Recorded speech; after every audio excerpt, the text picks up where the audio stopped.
በስመ አብ ወወልድ ወመንፈስ ቅዱስ አሐዱ አምላክ አሜን።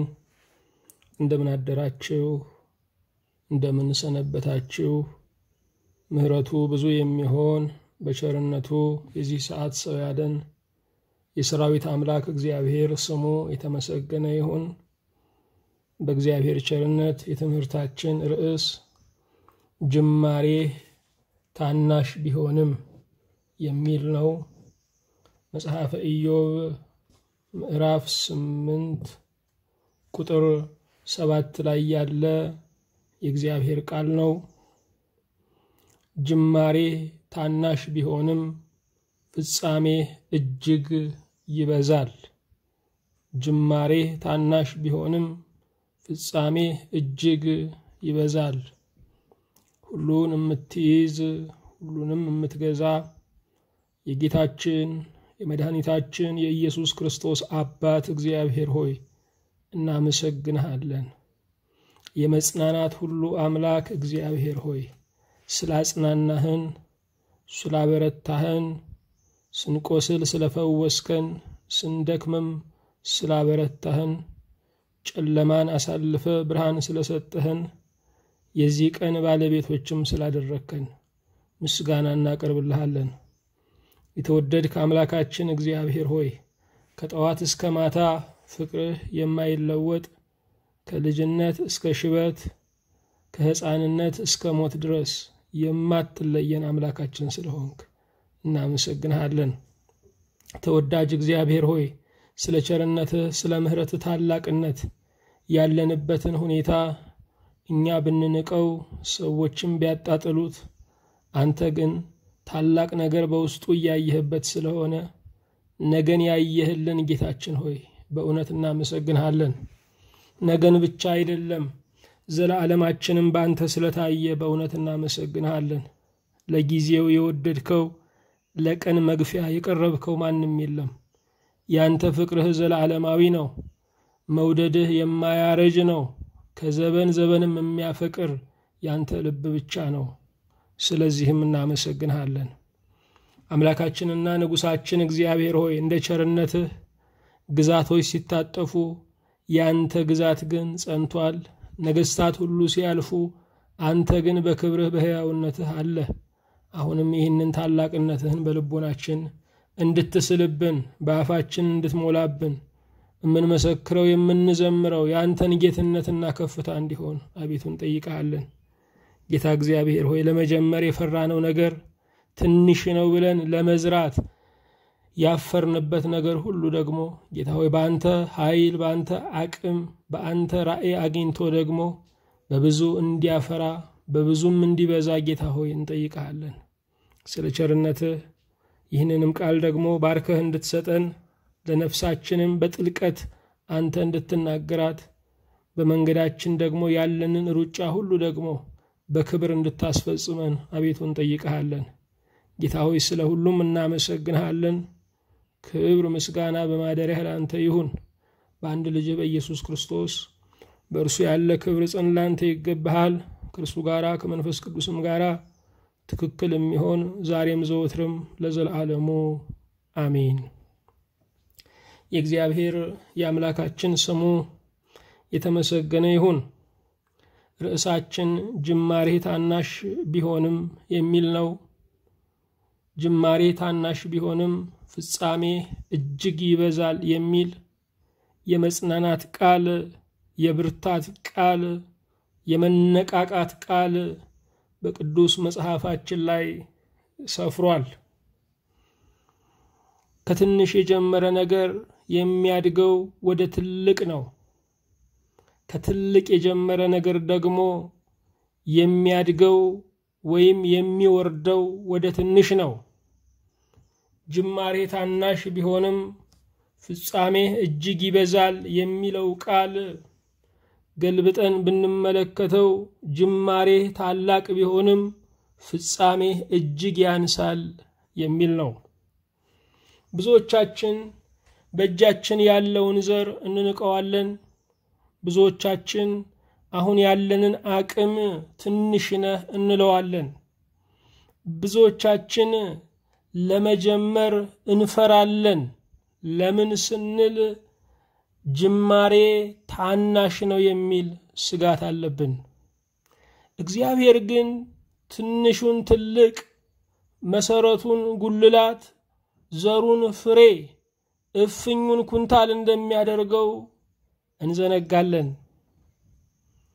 መሰረት ያለው እድገት፣ መሰረት ያለው ከፍታ፣ መሰረት ያለው ህንጻ መነሻው ትንሽ ነው። ታናሹ መነሻ ታላቅ መድረሻ ያለው ነው። የእድገት ህግ ሲጠበቅ በእያንዳንዱ እርምጃ ላይ መስዋዕትነትን እንከፍላለን። መስዋዕትነት የከፈልንበትን ነገር ደግሞ አክብረን እንይዘዋለን። የእድገት ህግ ሲጠበቅ ከትንሽ ወደ ትልቅ ስንጓዝ ብዙዎችን እናስተባብራለን፣ የአንድነትንም ኃይል እንገነዘባለን። የእድገትን ህግ ስንጠብቅ ከትንሽ ወደ ትልቅ ስንጓዝ ታሪክ ያለን፣ የምንናገረው ትላንት ያለን ሰዎች እንሆናለን።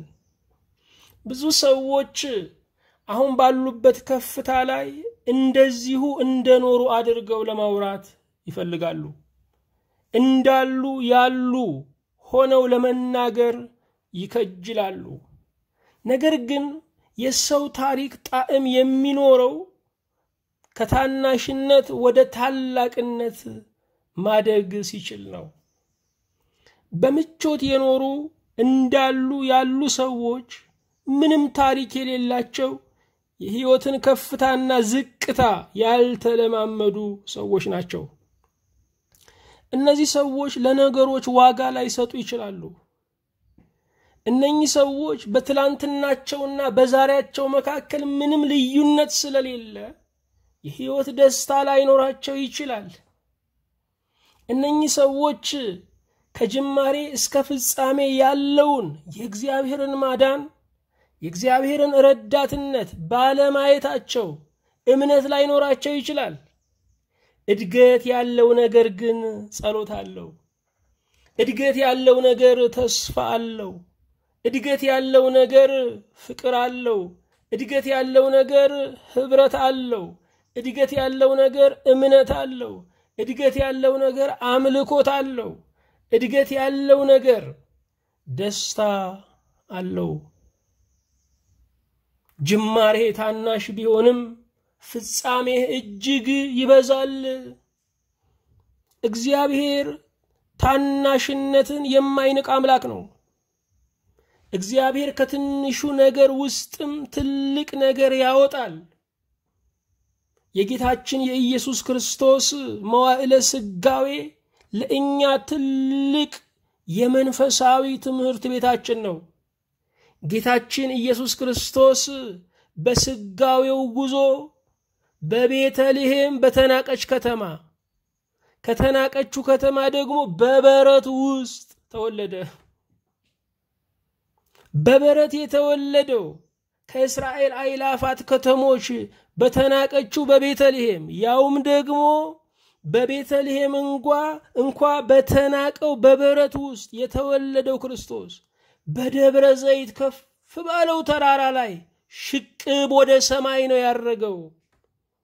የጌታችን የኢየሱስ ክርስቶስ ስጋዌው የሚያስተምረን ነገር በራሱ ጅማሬያችሁ ትንሽ ቢሆን ከተናቀች ከተማ ከቤተልሔም ከተናቀው ስፍራ ከበረት ቢሆንም ፍጻሜያችሁ ግን ከፍ ያለ ነው፣ መነጠቅ ነው።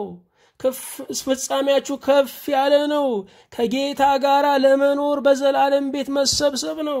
ፍጻሜያችሁ ከፍ ያለ ነው፣ ከሙታን ተነስቶ በትንሣኤ ዘጉባኤ በታላቁ አምላክ ፊት መቆም ነው። አዎ የሰውን ተፈጥሮ በራሱ ስናየው ይሄንን ነው የሚያስገነዝበን። እግዚአብሔር የሰውን ልጅ የፈጠረው ከወርቅ ከብር ከነሐስ አይደለም። የሰውን ልጅ የፈጠረው ከርካሹ አፈር ነው። ያንን የሰው ልጅ እግዚአብሔር የሕይወት እስትንፋስ እፍ አለበትና ሕያው ነፍስ ያለው ሆነ። ስለዚህ አዳም በራሱ ጅማሬው ታናሽ ነበረ፣ ፍጻሜው ግን እጅግ በዛ። ጅማሬው አፈር ነው፣ ፍጻሜው ግን በእስትንፋሰ እግዚአብሔር ዘላለማዊ መሆን ነው። ጅማሬው አፈር ነው፣ ፍጻሜው ግን የእግዚአብሔር ምስለኔ የእግዚአብሔር እንደራሴ ሆኖ ፍጥረትን ማስተዳደር ነው። ጅማሬው ሌጣነት ነው፣ ፍጻሜው ግን ይሄ የምናየው መላው የሰው ዘር ነው። አዳም ጅማሬው ታናሽ ቢሆንም ፍጻሜው የበዛ ነበረ።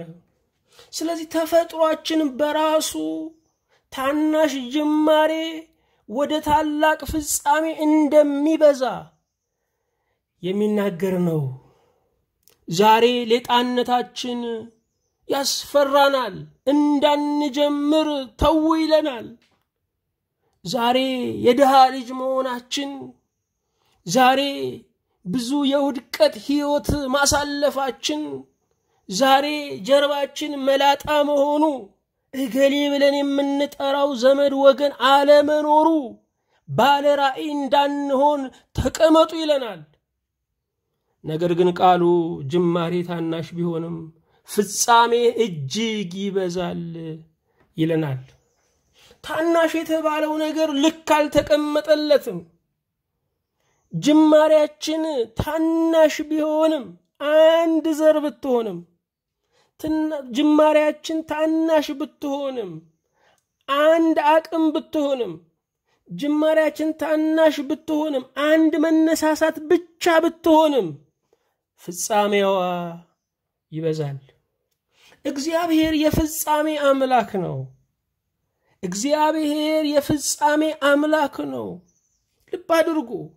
አንድ ሕንፃ መሰረት ተጥሎ እስኪደመደም ድረስ ብዙ ያደክማል።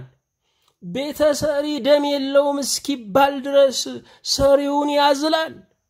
በሕንፃ ሥራ ውስጥ ከባዱ ነገር አጨራረሱ ፍጻሜው ነው። ፍጻሜው እስከ ዛሬ የተከፈለውን ዋጋ ሁሉ ከፍ የሚያደርግ ነው። ፍጻሜው ውበትን የሚሰጥ ነው። ፍጻሜው ለመኖሪያነት ያንን ቤት ዝግጁ የሚያደርግ ነው። ስለዚህ የፍጻሜ ሥራ ዋጋ ያስከፍላል። እግዚአብሔር ግን ፍጻሜውን ይሰራል። ለዚህ ነው መጽሐፉ የልብ መዘጋጀት ከሰው ነው፣ የምላስ መልስ ግን ከእግዚአብሔር ዘንድ ነው ይላል። ስለዚህ ታናሿ ጅማሬ የኛ ነች፣ ታላቁ ፍጻሜ ደግሞ የእግዚአብሔር ነው። ልብ አድርጉ። እግዚአብሔር ፍጻሜን ያበዛል፣ ግን ሰው መጀመር አለበት። ብዙዎቻችን ለሀገራችን፣ ለቤተሰባችን፣ ለሕዝባችን፣ ለአገልግሎታችን፣ ለራእያችን ታላላቅ ጅማሬዎችን እንፈልጋለን። ቃሉ ግን እንደዛ አይልም። ጅማሬ ታናሽ ቢሆንም ትልልቅ መጽሐፍ ለመጻፍ የሚያስብ ሰው አለ። ነገር ግን ዛሬ መጽሐፍ የሚችለው አንድ መስመር ደብዳቤ ነው። ጅማሬ ታናሽ ቢሆንም ፍጻሜ ታላቅ ይሆናል። ሺዎችን፣ ሺህ ሕፃናትን፣ ሺህ አረጋውያንን ሰብስቦ ማኖር የሚፈልግ ሰው አለ። ነገር ግን ዛሬ የሚችለው ነገር አረጋውያንን፣ አንድን አረጋዊ ሄዶ መጎብኘት፣ ቤቱን መጥረግ ነው። ጅማሬ ታናሽ ቢሆንም ፍጻሜ እጅግ ይበዛል። ልብ አድርጉ። እግዚአብሔር በትንሹ ስንታመን በትልቁ የሚሾመን አምላክ መሆኑን ቅዱስ መጽሐፍ ይነግረናል። በትንሹ መታመን ምንድነው? ያለን ነገር ዛሬ ፍቅር መስጠት ሊሆን ይችላል። ማንም ሰው በምድር ላይ መስጠት የሚችለው ነገር ፍቅር ነው። ማንም ሰው ደግሞ በምድር ላይ መስጠት ያቃተው ነገር ፍቅር ነው። ስለዚህ ዛሬ ፍቅር መስጠት ከሆነ ጅማሬ ታናሽ ቢሆንም ፍጻሜ እጅግ ይበዛል። ዛሬ በእጃችን ያለው ነገር ሐሳብን ማስረጽ፣ ራእይን ማስተዋወቅ ከሆነ ጅማሬ ታናሽ ቢሆንም ፍጻሜ እጅግ ይበዛል። እግዚአብሔር አምላክ እስራኤልን ነፃ ለማውጣት ሙሴን በጠራው ጊዜ ጅማሬው ታናሽ ነበረ። ሙሴ ሲናን በሚያህል በረሃ ኮሬብን በሚያህል ተራራ ላይ ጥቂት በጎችን አሰማርቶ በእጁ በትር ይዞ ያውም በ40 ዓመቱ እረኛ ነበረ። እግዚአብሔር ግን ኮሬብን በከነዓን በትርን በህለተ ወርቅ እረኝነትን በመሪነት ብቸኛነትን በሚሊዮን ህዝብ በመከበብ ለወጠው። ጅማሬ ታናሽ ቢሆንም ፍጻሜ እጅግ ይበዛል። ሐዋርያው ቅዱስ ጳውሎስ ለመንፈስ ልጁ ለጢሞቴዎስ በላከለት መልእክት ይህንን የሚመስል ቃል ተናግሯል። በአንደኛ ጢሞቴዎስ በምዕራፍ 4 ቁጥር 11 ላይ እንደዚህ ይላል። አንደኛ ጢሞቴዎስ ምዕራፍ 4 ቁጥር 11 ላይ ይህን እዘዝና አስተምር። ልብ አድርጉ፣ ማዘዝ የባለስልጣን ነው፣ ማስተማር ደግሞ የመምህር ነው። መንፈሳውያን አገልጋዮች የሚያዙ ባለስልጣናት የሚያስተምሩ ወይም ብርሃን የሚገልጡ መምህራን ናቸው። በቃልና በኑሮ አሁንም መንፈሳውያን አገልጋዮች በቃላቸው ብቻ ሳይሆን በኑሯቸው በፍቅርም በእምነትም ሌሎችን በመውደድም ጸንቶ በመቆምም በንጽህናም ለሚያምኑቱ ምሳሌ ይሁን እንጂ ምሳሌነት አሁንም ለሚያምኑት ነው። ምሳሌ ይሁን እንጂ እንዴት የእግዚአብሔርን ቃል መኖር እችላለሁ ብለው ቃል ሰምተው አተጋገባ መተግበሪያው ግራ ለገባቸው ድርጊቱ ለጠፋቸው ለነሱ ምሳሌ ይሁን እንጂ ማንም ታናሽነትህን አይናቀው። ጢሞቴዎስ ወጣት የቤተ ክርስቲያን አገልጋይ ነበር። ስለዚህም በእድሜ የበሰሉ በእውቀት የበሰሉ በኑሮ ከፍ ያሉ በስልጣን የደረጁ ሰዎች በዚያች በኤፌሶን ቤተ ክርስቲያን ውስጥ ነበሩ። ማንም ታናሽነትን አይናቀው። ባለስልጣኖቹን በእድሜ የበሰሉትን ፈላስፎቹን ስታይ እንዳትሸማቀቅ። ማንም ታናሽነትን አይናቀው። በትልቁ እግዚአብሔር የተሰየመ ትንሽ ሰው የለም። ከመንፈስ ቅዱስ የተገኘ ትንሽ ጸጋ የለም። ማንም ታናሽነትን አይናቀው። በመጽሐፈ ኢዮብ ላይም ጅማሬ ታናሽ ቢሆንም ፍጻሜ እጅግ ይበዛል የሚል ቃል ሰፍሮልናል። ጅማሬያቸው ታናሽ ሆኖ ፍጻሜያቸው የበዛ ብዙ ሰዎችን በቅዱስ መጽሐፍ ላይ እናገኛለን። ጅማሬው ውርጭ ነው። ጅማሬው ብርድ ነው። ጅማሬው መንቀጥቀጥ ያለበት ነው። ጅማሬው አራዊት ወደ ቤታቸው የሚገቡበት፣ ሰዎች ደግሞ ገና ከቤታቸው ብቅ የሚሉበት ነው። ጅማሬው ጎዳናው ጸጥ ያለበት፣ ጅማሬው የከተማ ጠባቂዎች ውር የሚሉበት፣ ጅማሬው የማይደፈር የጨለማ ሰዓት ያለበት፣ ጅማሬው በብርሃንና በጨለማ መካከል ትግል የሚደረግበት ማለዳ ነው። ይሄ ጅማሬ ግን ሙሉ ቀን ወደ መሆን ይቸኩላል። ቀኑ በጠዋት ፀሐይ ይጀምራል፣ ወደ ቀትር ይገሰግሳል። ወደ ሙሉ ፀሐይ ወደ ሙሉ ብርሃን ይገሰግሳል። ጭል በመትል ብርሃን ጀምረን ሊሆን ይችላል፣ እግዚአብሔር ሙሉ ቀን ያደርገዋል።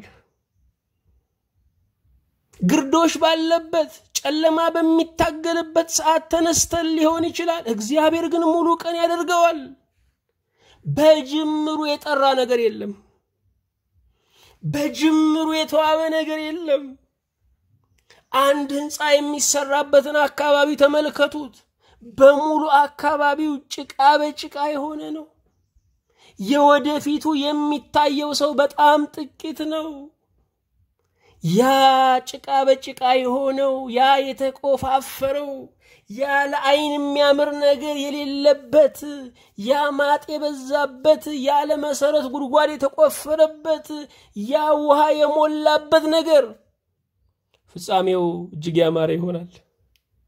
በጅማሬ ውበትን መጠበቅ፣ በጅማሬ ተቀባይነትን መጠበቅ፣ በጅማሬ ሆታ መጠበቅ፣ በጅማሬ ክብር መጠበቅ ለባለ ራእይ ተገቢ አይደለም። አዎ ጅማሬያችን ታላቅ ከሆነ ፍጻሜያችን እጅግ እያነሰ ነው የሚመጣው። ገና በስራችን ጅማሬ ላይ ድጋፍ ሲበዛ፣ በስራችን ጅማሬ ላይ ሆታ ሲበዛ መስጋት አለብን።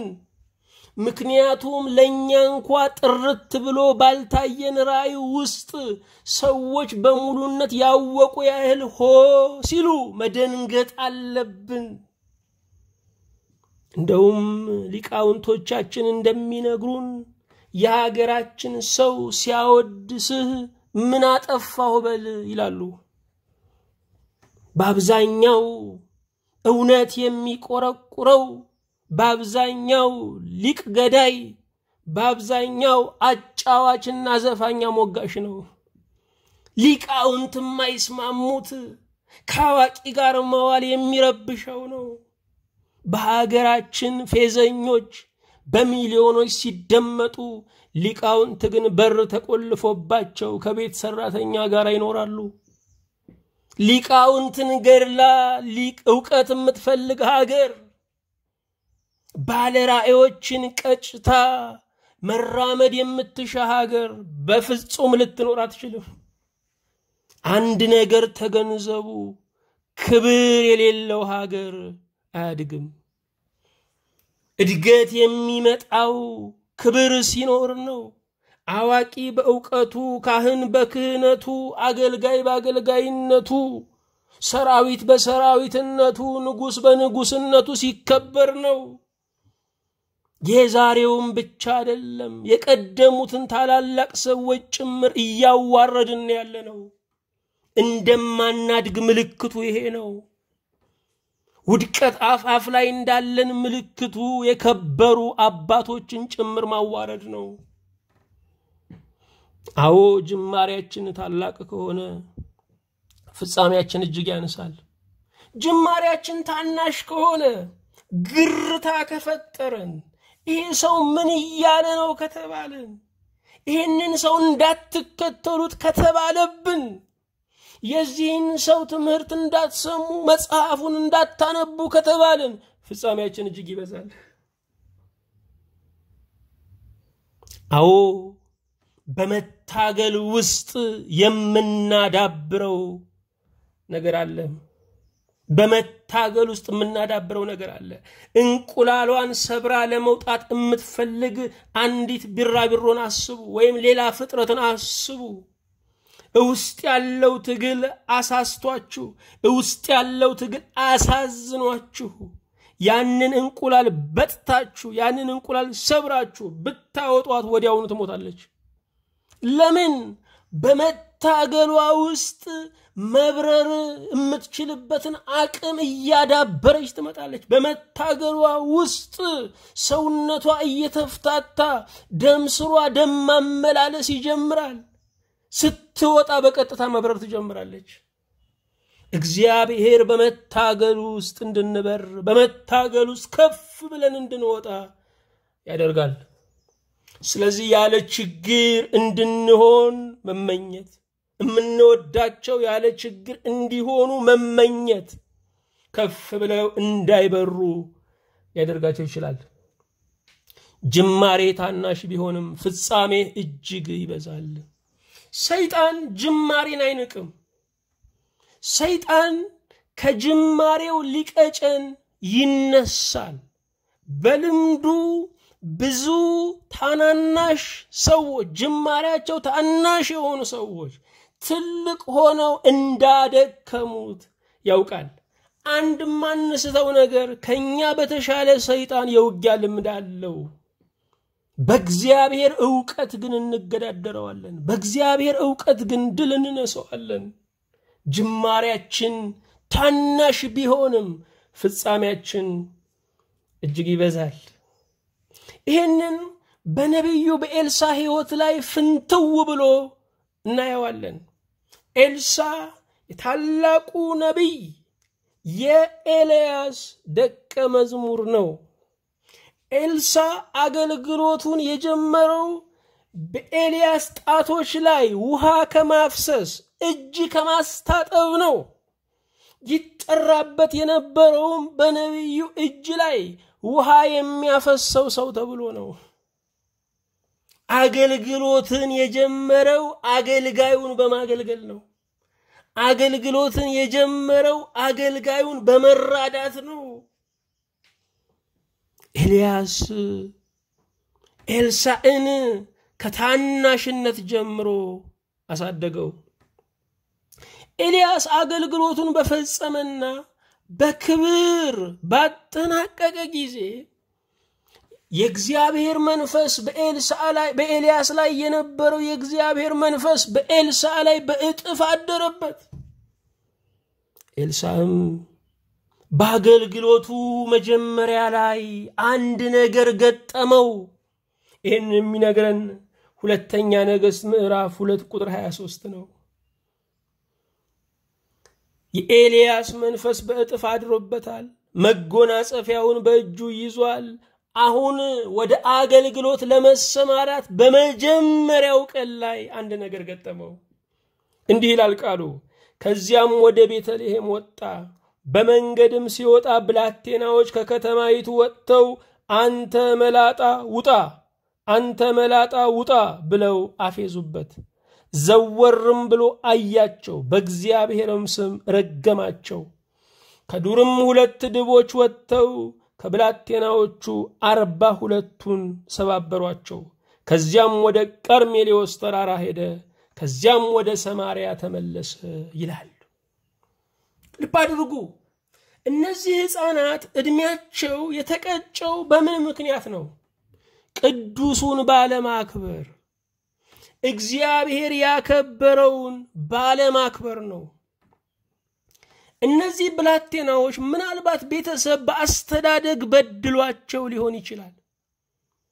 ልጅ እንደ ወላጆቹ አይሆንምና ምናልባትም ደግሞ እርስ በርሳቸው በተለዋወጡት ክፋት ጸባያቸው የወደቀ ሆኖ ሊሆን ይችላል።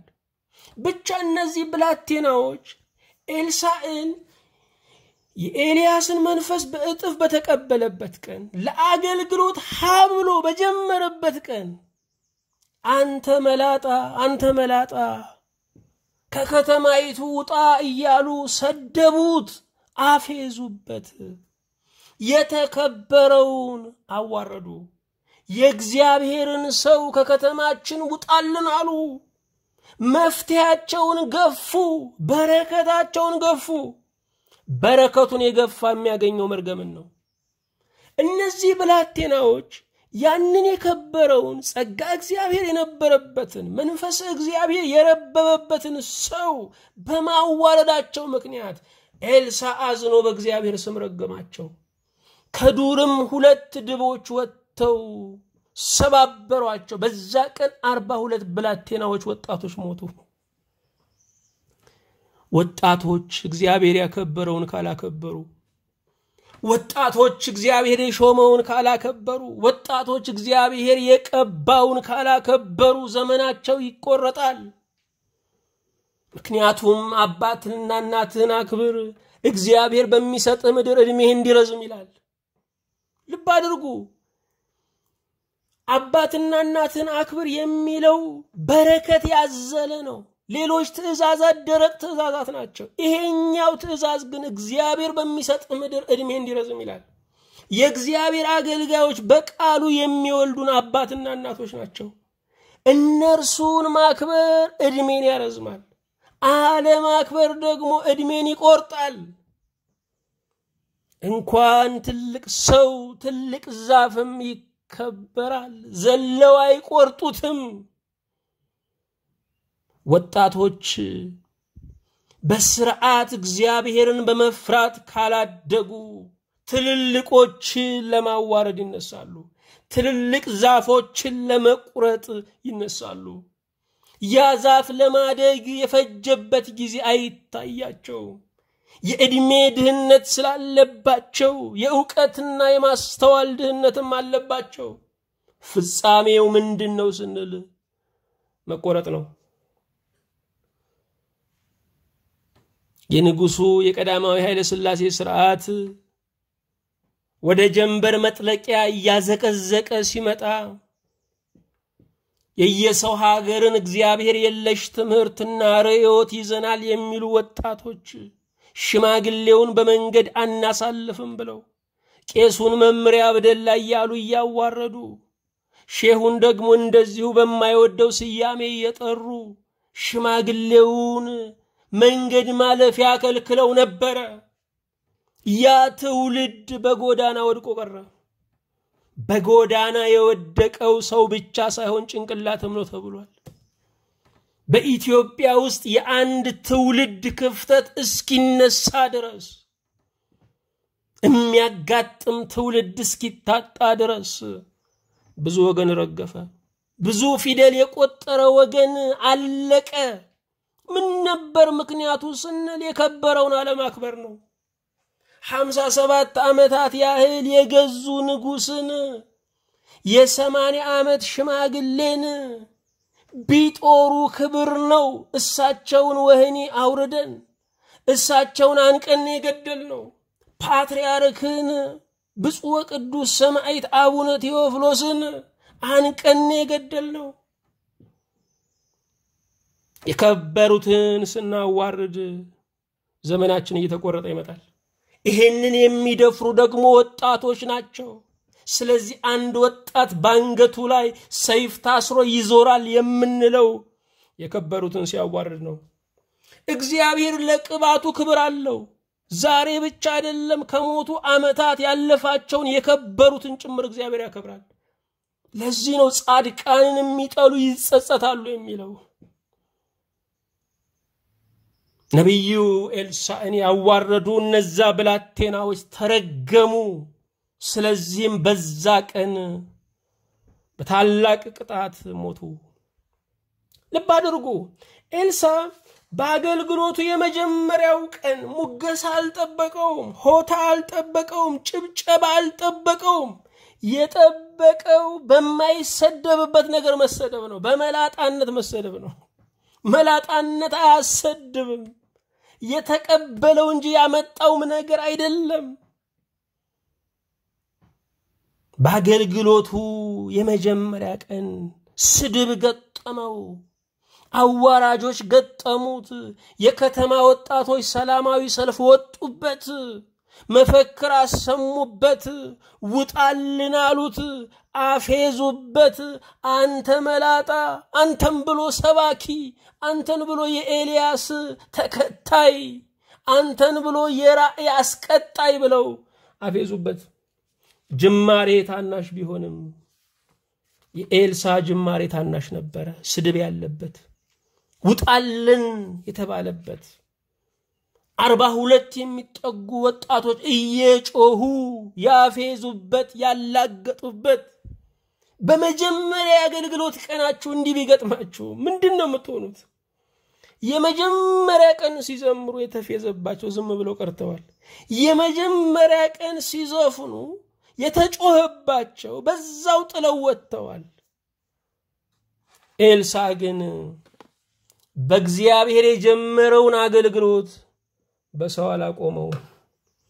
የኤልሳዕ ፍጻሜ ምን ይመስላል? ጅማሬው ቀን እንደዚህ ያለ መዋረድ፣ እንደዚህ ያለ መሰደብ፣ እንደዚህ ያለ በሰልፍ ከከተማችን ውጣልን ተብሎ መፌዝ፣ ፌዝን መሸከም ነው።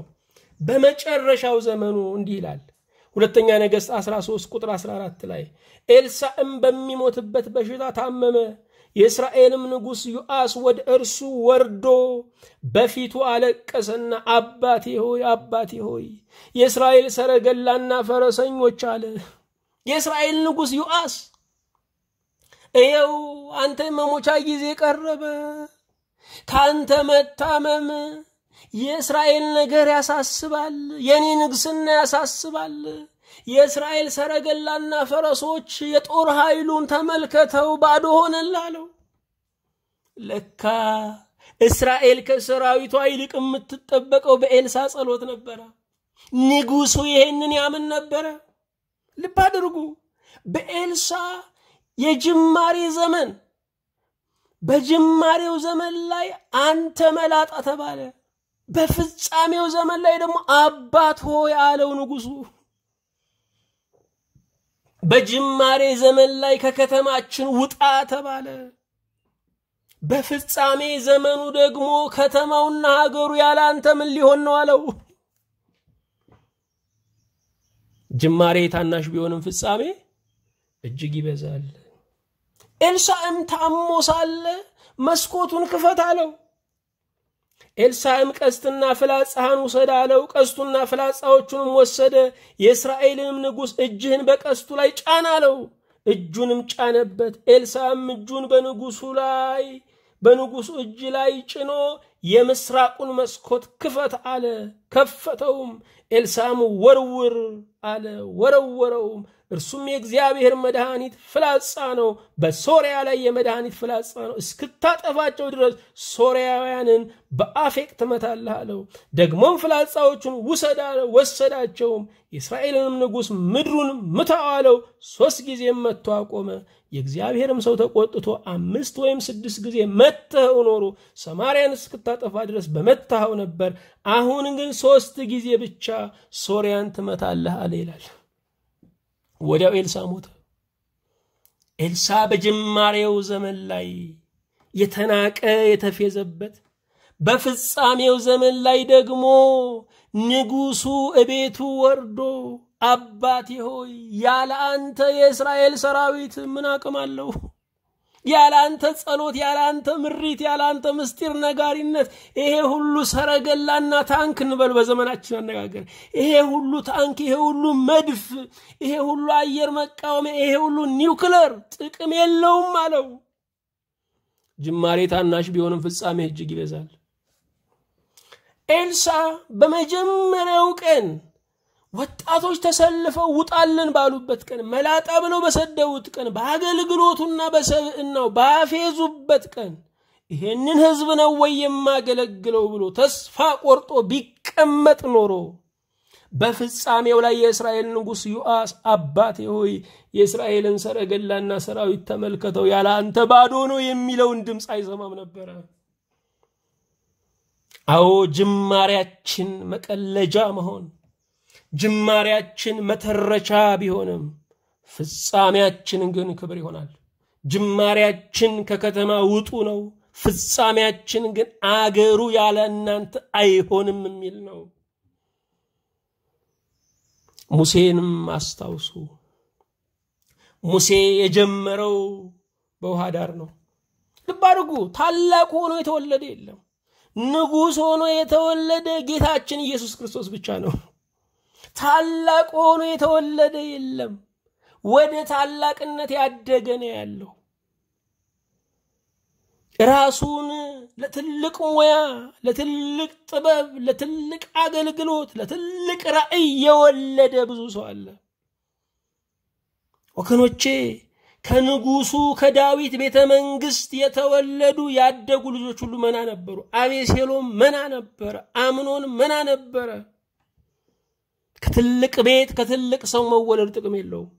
ራስን ከትልቅ ራእይ መውለድ ግን እርሱ በእግዚአብሔር ፊት ሞገስ ያሰጣል፣ ታሪካችንን መማሪያ ያደርጋል። ደሃ ሆነ መወለድ ያንተ ጥፋት አይደለም፣ ደሃ ሆነ መሞት ግን ያንተ ጥፋት ነው ብሏል አሉ የዓለማችን ቁጥር 1 ባለጠጋ የሚባለው ቢል ጌት የተባለ ሰው። አዎ ደሃ ሆኖ መወለድ የኛ ጥፋት ላይሆን ይችላል። ምናልባት ደሃ ሆነን መሞታችን አለመስራታችን አለመጣራችን ነው። ይሄን ደግሞ ሀብታም የተባለው ሰው ተናገረ ተብሏል። ሙሴ መነሻው በውሃ ላይ መጣል ነው። በአባይ ወንዝ ላይ የተጣለ ሰው ነው። ፍጻሜው ግን ምን ነበረ? 1 ሚሊዮን የሚጠጋ እስራኤላውያንን ከ430 ዘመን የባርነት ኑሮ በእግዚአብሔር ጸጋና ኃይል አውጥቶ እየመራ ቀይ ባህርን አሻግሮ ዮርዳኖስ ወንዝ ድንበር ላይ ከነዓን ድንበር ላይ ያደረሰ ሰው ነው። የሙሴ መቃብሩ እንኳን እስከማይገኝ ድረስ መላእክት የቀበሩት ሰው ነው። ፍጻሜው ታናሽ ቢሆንም ፍጻሜው ግን ትልቅ ነበረ። ፍጻሜው ከንጉስ የተሸሸገ አንድ የ3 ወር ብላቴና ነበረ። ጅማሬው ከንጉስ የተሸሸገ አንድ የ3 ወር ብላቴና ነበረ። ፍጻሜው ደግሞ ሚሊዮኖችን 40 ዓመት በምድረ በዳ የመራ መና ከሰማይ ሲዘንብ ያየ ካለ ቦታው ውሃ ከድንጋይ ሲፈልቅ ያየ ካለ ቦታው እስራኤል በደመና በእግዚአብሔር ድባብ በረድኤተ መንፈስ ቅዱስ ሲመሩ ያየ ብሉይ ኪዳን ሲመሰረት መካከለኛ የሆነ ነው። አዎ ጅማሬ ታናሽ ቢሆንም ፍጻሜ እጅግ ይበዛል። የሙሴ ፍጻሜ እጅግ በዝቷል፣ እስከ ዛሬ ድረስ ይታሰባል። የዳዊት መነሻው እረኝነት ነው። ዳዊት በቤት ያልተወለደ የስርቆሽ ልጅ ነው። የተረሳ ሰው ነው። እግዚአብሔር ከእሴይ ልጆች አንዱን ለንጉስነት ይፈልጋል ሲባል 7ቱ ተደረደሩ። ሌላ ልጅ የለኝም አለ። እስቲ ፈልግ ተባለ አባትየው። ምናልባት በዱር ከብት የሚጠብቅ አንድ ዳዊት የሚባል ልጅ አለ፣ እሱ ለዚህ ይበቃል ወይ? እሱ ሊሆን አይችልም አለ። ጥራው ተባለ። ዳዊት ሲመጣ ዘይቱ ፈላ። በተናቀው በዳዊት ላይ በናቁት በወንድሞቹ ፊት ያንን ዘይት ተቀባ። ዳዊት በወንድሞቹ ፊት በስውር ነገሰ፣ ተቀባ። በኬብሮን ደግሞ በአዋጅ በእስራኤል አእላፋት ፊት ተቀባ፣ ነገሰ። 2 ጊዜ ተቀባ፣ 2 ጊዜ ነገሰ ሰው። እግዚአብሔር በክብር ወለደው። እግዚአብሔር በክብር ከፍ ከፍ አደረገው። ጅማሬው ታናሽ ነው። አንድ ተራ በገና ደርዳሪ። ጅማሬው ታናሽ ነው። አንድ የከብቶች እረኛ። ፍጻሜው ግን የእስራኤል ንጉስ። እስከ ዛሬ ድረስ ዳዊት ምልክቱ ሁሉ አለ፣ የዳዊት ኮከብ የተባለ። እስራኤል እንደ ሙሴ ያለ መሪ እንደ ዳዊት ያለ ንጉስ የለም እያሉ እስከ ዛሬ ያነሳሉ። በዓለማችን ላይ ዳዊት በሚል ስም የሚጠራ ብዙ ሰው ነው ያለው። ያ ታናሽነት ለዚህ ፍጻሜ ይበዛል ተብሎ ማን ያስብ ነበር? እግዚአብሔር ግን ትልቅ ነው። በቆሎ ይባላል ከጤፍ ማህፀን ዱቄት የሚወጣ አይመስለውም ይባላል። ምክንያቱም በቆሎ ትልቅ ነው፣ ጤፍ ደግሞ ትንሽ ነች። ሰዎችም ልክ እንደዚህ ነው። በራሳቸው ትልቅነት ውስጥ ሆነው እኛ እናንስባቸዋለን። ከኛ ቁም ነገር የሚወጣ አይመስላቸውም። እግዚአብሔር ግን ያወጣል። ነብዩ ዳንኤልን አስቡ። በባቢሎን የተማረከ ምርኮኛ ነው። በቤተ መንግስት ቢኖርም የቤተ መንግስት መናኝ የነበረ ሽምብራ የሚቆረጥም ጥሬ የሚቆረጥም ሰው ነበረ። ፍጻሜው ምን ሆነ? ፍጻሜው የንጉስ ህልም ፈቺ፣ መንገድ መሪ፣ ፍጻሜው ትልቅ ሹም ሚኒስትር መሆን ነው። አዎ ጅማሬ ታናሽ ቢሆንም ፍጻሜ እጅግ ይበዛል። ያላችሁበትን ስፍራ የጀመራችሁበትን ቦታ ተውት። ያላችሁን አቅም ዘራችሁን ቤተሰብ እሱንም አስቀምጡት። እግዚአብሔር ትልቅ ያደርገዋል። ጅማሬያችን ምን ይሆን? ማንም ሰው የለም አጠገቤ ትሉ ይሆን? እስካሁን የጠቀስናቸው ማን ነበር አጠገባቸው? እግዚአብሔር ብቻ ነው። ኤልሳ ብቻውን ነበረ። ኋላ ግያዝ የተባለው ሎሌው ሳይቀር እስኪከዳው ድረስ፣ አንዱም አጋጁ እስኪከዳው ድረስ። ሙሴ ብቻውን ነበረ። ዳዊት ብቻውን ነበረ። ቤተሰብ ያገለለው ሰው የተናቀ ሰው ነበረ። ዳንኤል ብቻውን ነበረ። እግዚአብሔር ያለው ግን ብቻውን አይባልም። ጅማሬያችን ምንድነው? መናቅ ነው? ተንቀን ይሆን? ሞኞች ናቸው፣ ጅሎች ናቸው፣ የሚናገሩትን አያውቁም ተብለን ይሆን? ጅማሬያችን ምንድነው? መጣል ነው፣ መረሳት ነው፣ አታስፈልጉም ከዚህ ወዲያ ሂዱ መባል ነው። በር ተከፍቶ ከምኩራብ መባረር፣ በር ተከፍቶ ከሀገር መባረር ነው። እንደ ጉድፍ እንደ ቆሻሻ ተጥለን ይሆን? ጅማሬያችን ምንድነው? መረሳት ነው። የገዛ ቤተሰቦቻችን የረሱን ለቁም ነገር ለወግ ይበቃል ብለው ተስፋ ያልጣሉብንን ጅማሬያችን ምንድነው? ድህነት ነው። ቁራሽ አሮብን ነው ያደግነው። ጥሬ ተቸግረን ነው ያደርነው። ጅማሬያችን የተናቀ ነገድ ከተናቀ ወገን መወለድ ነው። ጅማሬያችን ምንድነው? ምርኮኛነት ነው፣ እስረኛነት ነው፣ የኃጢአት ታሪክ ነው። ማንዴላን አስታውሱ። 27 ዓመት በላይ በእስር ቤት የኖረ ሰው ነው። ነገር ግን ፍጻሜው የበዛለት ሰው ነው። ጅማሬያችን ምንድነው? የተናቀ ሰፈር ውስጥ ማደግ ነው። ከናዝሬት መልካም ነገር ሊወጣ ይችላልን ተብሎ በናዝሬት ተስፋ ተቆርጦባት ነበር። ተስፋ የተቆረጠባቸው ሰዎች ብቻ ተስፋ የተቆረጠባቸው ከተሞችም አሉ። ከናዝሬት ግን የናዝሬቱ ኢየሱስ ክርስቶስ ዓለሙን ያጣፈጠው ጨው የሕይወት ቅመም ወጣ። ከናዝሬት የተዋረዱትን የሚያከብር ኃጢአተኞችን የሚያጸድቅ ወጣ። ጅማሬያችን ታናሽ ቢሆንም ፍጻሜያችን እጅግ ይበዛል። ጅማሬያችን ታናሽ ብቻችንን የቆምን ትንሽ ገንዘብ ያለን ትንሽ አቅም ያለን ትንሽ ፍላጎት ያለን ፍጻሜው ግን እጅግ ይበዛል። እግዚአብሔር የእጃችንን ሥራ ይባርካል። እግዚአብሔር ራእያችንን ይባርካል። እግዚአብሔር ያልታየውን ጽንስ የሚታይ የማይሳመውን ጽንስ የሚሳም ሕፃን ያደርገዋል። ክብር ምስጋና ለአምላካችን ለእግዚአብሔር ይሁን። ዛሬ በታናሹ ነገራችሁ ጀምሩ። እግዚአብሔር ፍጻሜውን ያበዛል። የሁሉ አምላክ እግዚአብሔር እናመሰግንሃለን፣ እናከብርሃለን፣ ከፍ ከፍ እናደርግሃለን። ትንሽ ነገር የማንወድ ትንሽ ነገር የምንሰጋ በትንሽ ነገር ለመጀመር የምንቸገር ሰዎች ነን። የዘመናት ቅዱስ እግዚአብሔር ዛሬ ግን የመነሳት የመንቃት የመበርታት የመዝራት የመሰማራት የመራመድ ቀን አቤቱ አድርግልን። ተወዳጅ እግዚአብሔር ሆይ ፍጻሜያችን ባንተ ብቻ ያማረ የተደላደለ ይሁንልን።